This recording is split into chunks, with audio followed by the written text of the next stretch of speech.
নরসিংদীর একটা ছোট্ট গ্রাম। চারপাশে গাছপালা, নির্জন রাস্তা, আর রাতে পুরো এলাকা যেন মৃত হয়ে যায়।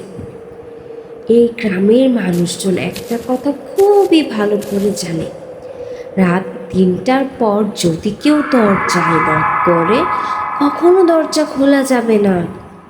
কিন্তু সবাই তো আর বিশ্বাস করে না। রহিম ছিল শহর থেকে আসা নতুন।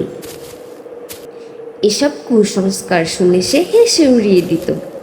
এক রাতে ঠিক ৩টার সময় ঠক ঠক ঠক দরজায় কড়া নাড়ার শব্দ। রহিম ঘুম থেকে উঠে বলল, এই রাতে কে আবার?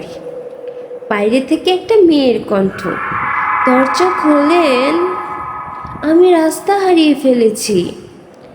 কণ্ঠটা এতই অসহায় ছিল যে রহিম আর নিজেকে আটকাতে পারল না। দরজাটা খুলে দিল, কিন্তু বাইরে কেউ নেই। চারপাশে কুয়াশা, ঠান্ডা হাওয়া আর নিস্তব্ধতা। হঠাৎ তার পেছন থেকে সেই একই কণ্ঠ, আমি তো ভেতরেই আছি। রহিম ধীরে ধীরে পেছনে ঘুরতে দেখে একটা মেয়ে, কিন্তু কিন্তু তার পা দুটো উল্টো দিকে ঘোরানো, চোখ দুটো সম্পূর্ণ আলাদা, আর মুখে অদ্ভুত এক হাসি। সেদিন রাতের পর থেকে রহিমকে আর কেউ দেখেনি। কয়েকদিন পর গ্রামের আরেক বাড়িতে ঠিক রাত ৩টা, ঠক ঠক ঠক, বাইরে থেকে আবার সেই কণ্ঠ, দরজা খুলেন, আমি পথ হারিয়ে ফেলেছি।